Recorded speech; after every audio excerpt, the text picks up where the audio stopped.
Pessoal, vamos lá então. Aula passada, nós começamos a ver sobre sucessão legítima. E nós vimos que, na ausência do testamento, quem vai indicar quem são os herdeiros é a própria lei. A própria lei, lá no artigo 1829, traz um rol de pessoas aptas a sucederem. Aquelas pessoas que têm essa legitimidade para herdar. Né? Então, além de você ter vocação hereditária, você precisa ter legitimidade para herdar, obedecendo essas classes descritas lá no 1829. Relembrando, quais são essas classes de herdeiro? Em primeiro lugar, fala da classe dos descendentes. Então, aberta a sucessão através da morte do autor da herança, através do princípio da Saizine, automaticamente a herança se transmite para os herdeiros. Só que aí, na hora da transmissão da herança, que é um fenômeno que não pode ser concretizado a olhos vistos, a gente fala que é um fenômeno abstrato, porque acontece de uma forma fictícia, né? Nesse momento da transmissão, porque bens não podem ficar sem proprietário, não pode ficar sem titularidade, nessa hora da transmissão da herança, a gente tem que analisar o seguinte: quem são os herdeiros que vão herdar primeiro? Então, a gente tem que obedecer essas classes que estão lá no 1829. O primeiro deles são os descendentes. A primeira classe a herdar são os descendentes. Quem são os descendentes? Aquelas pessoas, aquelas gerações que descendem do falecido, filhos, netos, bisnetos. A contagem de graus é infinita, lembrando que graus são números de geração. Então, os filhos são descendentes em primeiro grau, netos descendentes em segundo grau, bisnetos descendentes em terceiro grau, e assim vai enquanto estiver parente vivo. Bom, na ausência dos descendentes, lembrando que os descendentes são a primeira classe, e o cônjuge, dependendo do regime de bens, concorre à herança junto com os descendentes. Os cônjuges concorrem à herança desde que o regime não seja de comunhão universal, onde todos os bens transmitem, porque ele já é meieiro, ou no de separação obrigatória de bens, que está lá no 1640, artigo 1640, parágrafo único, ou se no regime de comunhão parcial o autor da herança não houver deixado bens particulares, porque enquanto ele for meieiro, ele não concorre com os filhos, mas em relação ao patrimônio que ele não tem meação, aí sim ele pode concorrer com os filhos, que a gente chama que os bens particulares. Bom, na ausência de descendentes, a segunda classe de herdeiros são os ascendentes. Aí o cônjuge concorre com esses ascendentes, independente do regime de bens. Na ausência dos descendentes e dos descendentes, aí sim vem a terceira classe, que é composta pelo cônjuge ou pelo companheiro e companheira. E, por fim, não deixou nem descendente, nem ascendente, nem cônjuge, a herança vai para os parentes colaterais, que são aquelas pessoas que não descendem umas das outras, mas têm um ascendente em comum. Bom,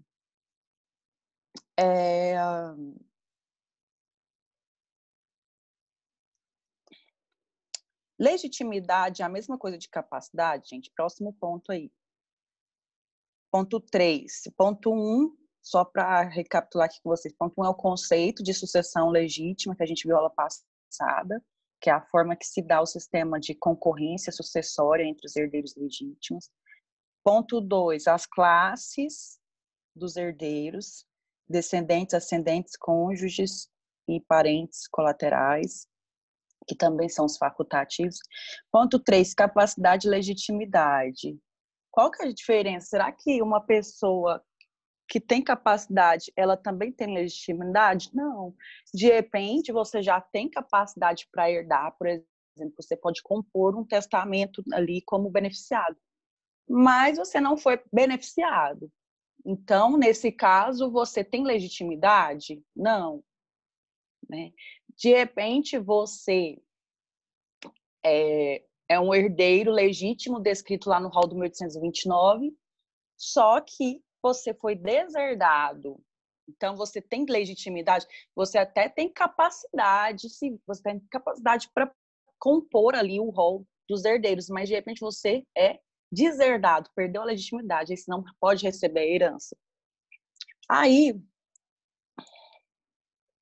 lá no artigo 1784 do Código Civil, artigo 1784 do Código Civil, o legislador fala o seguinte: aberta a sucessão, a herança transmite-se, desde logo, aos herdeiros legítimos e testamentários. Então, a gente sabe que tem herdeiro legítimo, tem herdeiro testamentário. Próximo ponto aí, ponto 4. Legitimidade sucessória dos herdeiros legítimos. Então, já que o 1784 fala da legitimidade, que tem herdeiros tanto legítimos quanto testamentários, primeiro, antes dos testamentários, a gente vai analisar aqui a legitimidade sucessória dos herdeiros legítimos, que a gente estudou aula passada, quem são os legítimos, né, lá do 1729,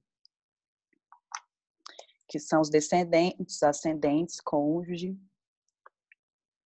e parentes, 1829, desculpa, que são os descendentes, ascendentes, cônjuge e parentes colaterais do falecido, que estão vivos. Bom, ok. Legitimidade sucessória dos herdeiros legítimos. Artigo 1798. Legitimam-se a suceder as pessoas nascidas ou já concebidas no momento da abertura da sucessão. Então, para ser herdeiro legítimo, ou seja, para ser um herdeiro que a lei, para ser um herdeiro entre os descendentes, entre os ascendentes, entre os cônjuges, entre os parentes colaterais, essa pessoa tem que estar viva no momento da abertura da sucessão. Pode acontecer do falecido, no momento da sucessão, ter deixado, por exemplo, a esposa grávida. Ou seja, está chegando um herdeirinho aí ao mundo, ele foi concebido. Então, pela força do artigo 1798, ele já pode ser considerado herdeiro? O bebezinho que está na barriga da mãe, da esposa do falecido? Sim, porque o artigo 1798 fala das pessoas concebidas e vivas. Então, a pessoa concebida é justamente esse bebezinho aí que está chegando, que está vindo ao mundo.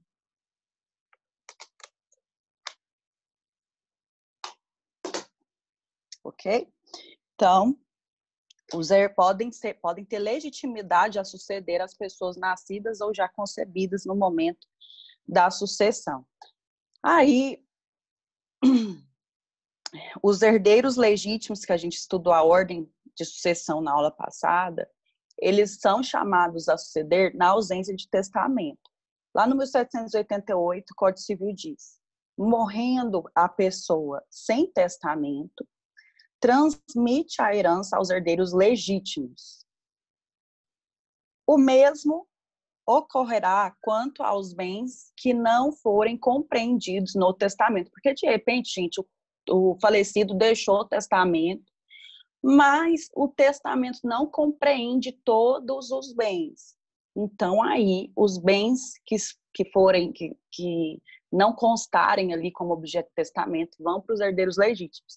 Lembrando que, dentre os herdeiros legítimos, existem os necessários. Se existe herdeiro necessário, que são os 3 primeiros incisos do 1829, descendentes, ascendentes e cônjuge ou companheiro. Essas 3 pessoas que são consideradas legítimas também são necessárias. Por que a lei fala necessário? Porque o autor da herança, no momento de fazer um testamento, se ele decidiu em fazer um testamento, no caso de existirem herdeiros necessários, que são os primeiros 3 incisos do 1829, ele vai ter que respeitar, vai ter que reservar a legítima. E a legítima, como vocês sabem, é representada por metade dos bens disponíveis do falecido. No caso, no momento que ele foi fazer o testamento, que ele ainda era vivo, ele teria que ter respeitado essa legítima. Então, 50% dos bens disponíveis. Quais são os bens disponíveis? Aqueles que o seu cônjuge ou o seu companheiro não tem meação. Então, se o companheiro, no momento de testar, o falecido, tinha um companheiro ou um cônjuge, ele tem que respeitar o regime de bens, reservando aqueles bens que fazem parte da meação do seu cônjuge ou do seu companheiro. Aí, o que sobrar, 50% da legítima. Então, retirando os bens da meação, olha só, você vai fazer o testamento.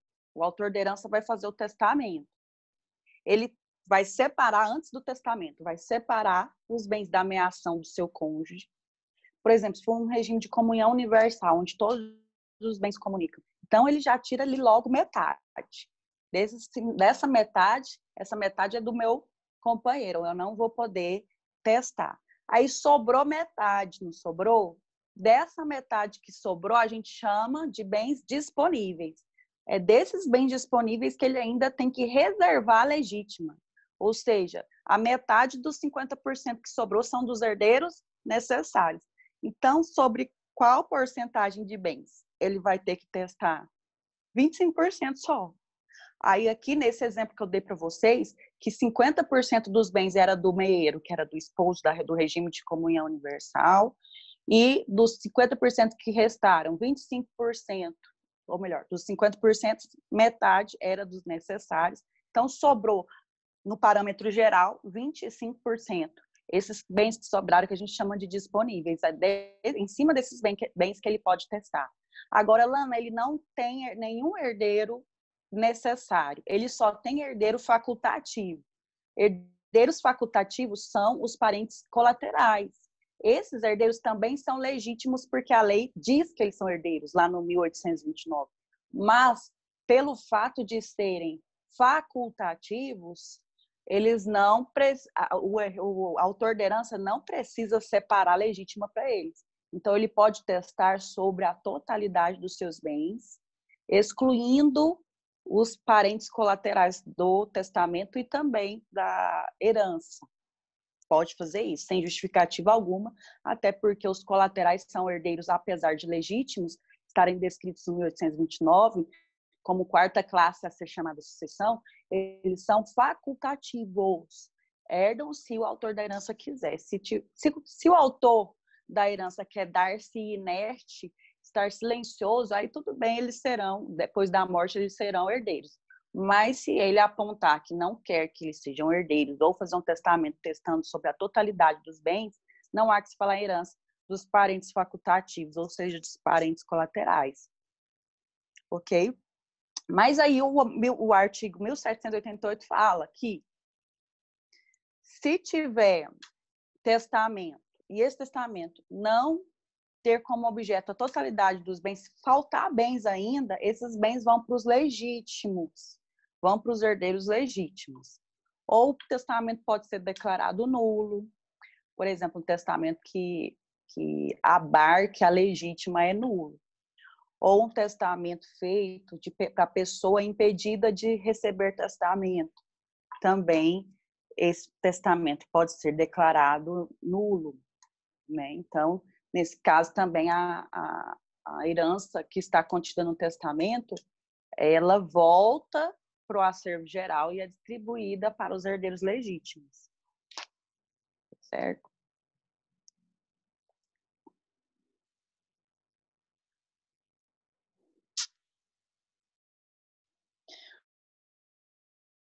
Lembrando que os últimos, eles têm que ser pessoas físicas, não dá para ser pessoa jurídica, porque tem que obedecer o rol taxativo lá do 1829.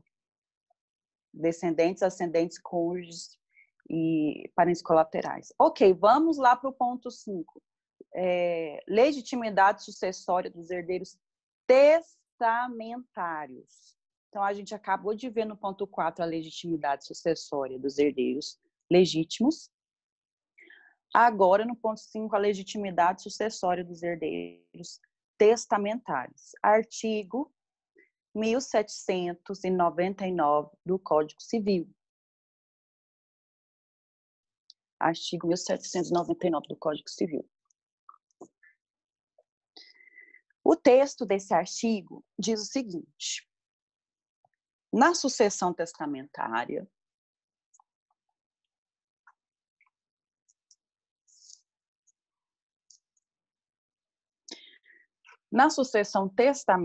podem ainda ser chamados a suceder os filhos ainda não concebidos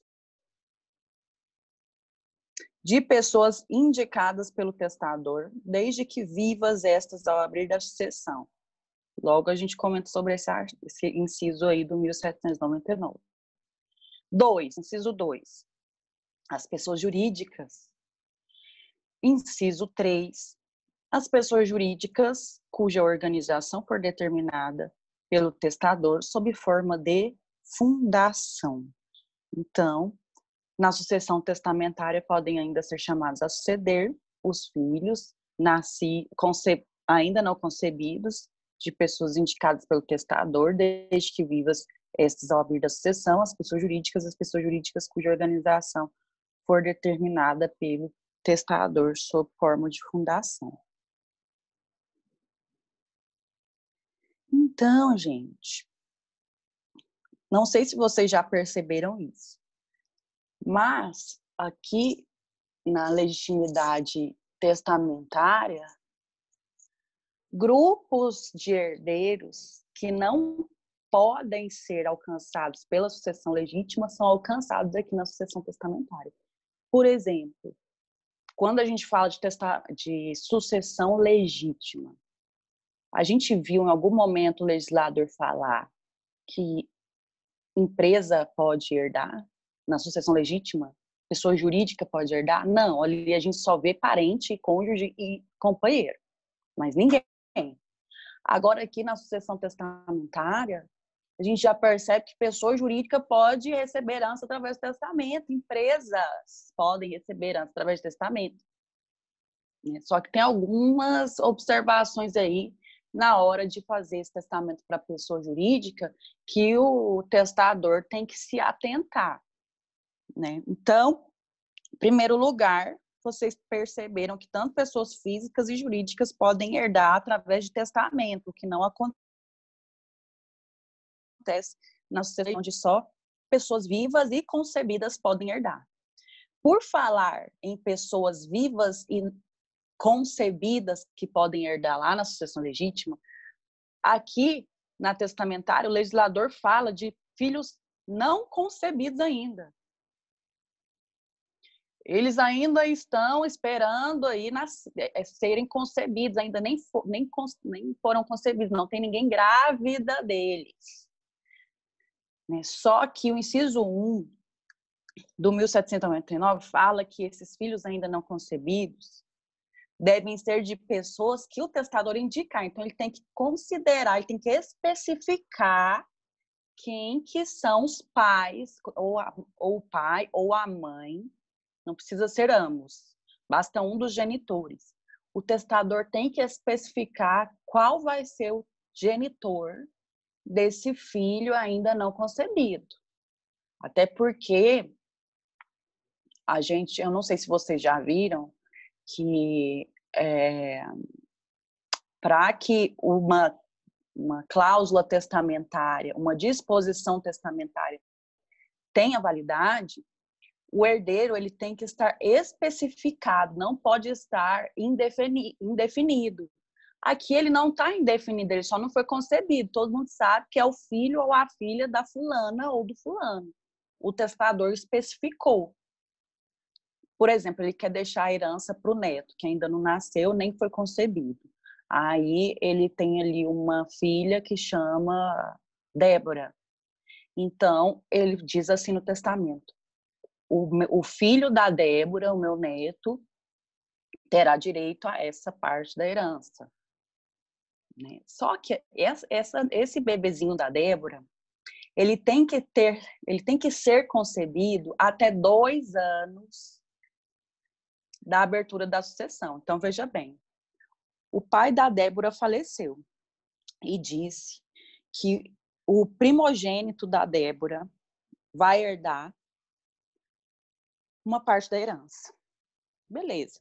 Abriu-se a sucessão com a morte do pai da Débora. A Débora tem 2 anos para engravidar e não para dar à luz ao bebezinho, tá? Então, a partir de 2 anos contados da abertura da sucessão, essa criança tem que ter sido concebida, ou seja, a Débora tem que engravidar até 2 anos depois da abertura da sucessão. Se ela não engravidar até 2 anos depois da abertura da sucessão, o que vai acontecer? Essa parte que está definida como herança do neto do falecido, ou seja, do primogênito da Débora, vai retornar ao acervo geral da herança e ser partilhada para os herdeiros legítimos, para o restante dos herdeiros legítimos, vai voltar para o acervo da herança. Esse prazo aí que a lei determina é para não gerar insegurança jurídica, porque vai que a Débora nunca mais, a Débora não queira ter filho, talvez o pai da herança, o pai da Débora, o autor da herança, ele tenha decidido dessa forma justamente porque a filha não queria engravidar. Não, a Débora está muito moderninha, diz que não quer ter filho, eu vou deixar uma herança boa aqui para o meu neto, quero ver se ela não vai engravidar. De repente é um incentivo que ele encontrou para a Débora engravidar, mas se ela fala, não ligo, eu sou desapegada, não ligo para herança, então ela não engravida. Aí, para não gerar insegurança jurídica para os demais herdeiros, aí, o prazo é de 2 anos para a Débora engravidar. E se a Débora engravidar com 2 anos e 3 meses, aí já caducou o testamento. Pelo menos essa disposição testamentária já caducou. O que é caducar? O que é um testamento que caduca? Que perde o efeito. Ele não foi anulado, ele não foi declarado nulo, ele estava... ele foi considerado um ato jurídico perfeito, sem vícios. Mas a condição satisfatória para que houvesse a legitimidade como herdeiro testamentária não existiu. Então, essa disposição testamentária caducou, perdeu o efeito. Volta para o acervo geral. Beleza.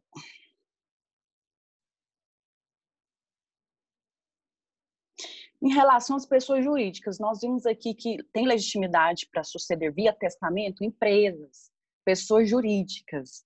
Mas veja bem, essas pessoas jurídicas que vão ser contempladas através de testamento, elas têm que também existir no momento da abertura da sucessão.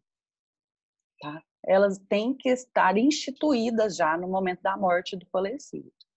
A única forma de se testar para uma pessoa jurídica que ainda não foi instituída, que ainda não existe, é quando o autor da herança define que parte da herança dele, ou a totalidade da herança, vai ser para a instituição de uma fundação, de uma pessoa jurídica através do modelo de fundação. Só nesse caso que pode ser objeto de testamento uma pessoa jurídica que não existe. Mas quando ela vier a existir, tem que ser através do modelo de fundação. Só essas observações em relação aos herdeiros testamentários, então. Então, olha só, recapitulando. Quem pode ser herdeiro legítimo? Descendentes, ascendentes, cônjuges, parentes colaterais. Só pessoa física. E todas essas pessoas têm que estar vivas ou terem sido concebidas no momento da morte do autor da herança. E quem tem legitimidade sucessória testamentária? Pode ser tanto pessoa física quanto pessoa jurídica. Quando for pessoa física, pode ser inclusive as que não foram concebidas, desde que o testador indique quem é o genitor dessa pessoa que ainda vai nascer, que ainda vai ser concebida. Lembrando que esse genitor, tem que ter concebido essa criança até 2 anos depois da abertura da sucessão. Se não, essa disposição testamentária vai caducar e essa parte que foi direcionada a esse herdeiro que ainda não tinha sido concebido vai voltar para o acervo geral. Quanto às pessoas jurídicas, podem ser também contempladas via testamento, mas elas têm que já estarem constituídas no momento da abertura da sucessão. A única pessoa jurídica que pode ser constituída depois da abertura da sucessão é aquela formada mediante fundação com o patrimônio do falecido. Por exemplo, Fundação Ayrton Senna, a gente sabe que tem aí. Foi feita depois do falecimento do nosso herói Ayrton Senna, né? Então, por isso que é fundação. E é voltada para ações sociais, filantrópicas, enfim. Quem são as pessoas impedidas de estarem ali como herdeiros testamentários? Sim, a lei impõe restrições quanto a beneficiários, a pretensos beneficiários, através de testamento. No artigo 1801 do Código Civil. Impedidos de serem herdeiros testamentários, artigo 1801 do Código Civil. Olha só o texto do artigo. Não podem ser nomeados herdeiros nem legatários. Qual que é a diferença de herdeiro e legatário? Legado acontece quando o testador ele define um bem no testamento. Por exemplo, a casa da praia vai para o Francisco. Então, Francisco, ele é legatário, ele é beneficiado pelo testamento, mas ele foi beneficiado por um legado, por um bem específico, ele recebeu a casa de praia. Agora, se fosse um testamento que falasse assim, toda a herança vai para os alunos de Civil 6 do Matutino. Eu defini bens, eu especifiquei bens no testamento? Não, toda a herança vai para o pessoal lá da turma do Civil 6 Matutino. Então, pega-se todo o patrimônio, divide entre os alunos lá de Civil 6. Então, aqui não tem legado, é herança mesmo. Então, são herdeiros testamentários. Agora, quando tem definição de patrimônio, aí, singularização do patrimônio específico, aí é legado. Então, o 1801 traz impedimentos que vão alcançar tanto os herdeiros testamentários quanto os legatários, que também os legatários, eles são uma espécie de herdeiros testamentários. Inciso 1. A pessoa que a rogo escreveu o testamento, nem o seu cônjuge ou companheiro ou os seus ascendentes e irmãos. Quem que é a pessoa que escreveu o testamento a rogo? De repente, gente, no momento de fazer o testamento, o testador não tinha condições de escrevê-lo e pediu alguém para escrever, ou pediu alguém para assinar esse testamento. Por exemplo, se for um testamento público é aquele que é feito lá no cartório. Quem escreve o testamento não é o autor da herança. O autor da herança só dita para o tabelião, o teor, o tabelião que vai redigir, só que o testador tem que assinar. Então, se ele não conseguir assinar, ele pode indicar alguém a rogo, por exemplo. Ele leva uma procuração para um terceiro assinar para ele. Concebendo poderes para um terceiro assinar para ele.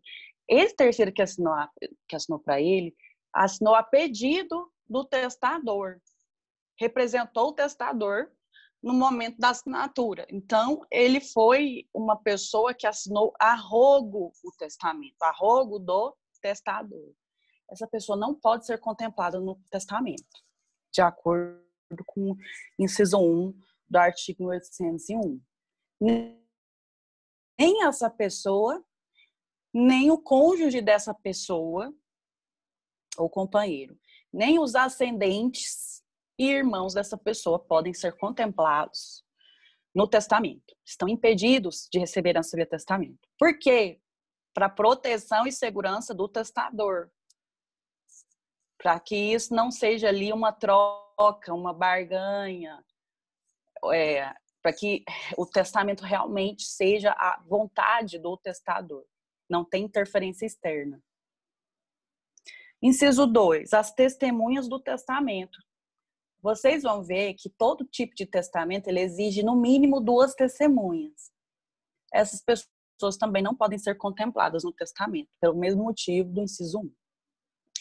Inciso 3, o concubino do testador casado, salvo se esse testador casado estiver separado de fato do cônjuge há mais de 5 anos. Gente, isso aqui é o maior absurdo do planeta. Por quê? Porque, em primeiro lugar, quando você estudar ano passado, semestre passado, que coincidentemente foi ano passado, lá no direito de família, quando se dá a união estável? A união estável ela é o convívio, né, entre 2 pessoas que não são casadas, mas ela pode acontecer mesmo que um deles sejam casados, mas não tenha mais comunhão de vida. Não tenha mais comunhão de vida. Só que aí o direito das sucessões estabeleceu um prazo aqui. Ele já tem que ter separado de fato da esposa, ou seja, não tem um divórcio ainda, mas também não tem condição, não tem comunhão de vida. Então, para que essa pessoa contemple o seu companheiro ou sua companheira, já tem que ter separado ou da esposa ou do marido há mais de 5 anos. Ou seja, já pode ter estabelecido uma união estável ali, e essa pessoa não pode ser contemplada no testamento.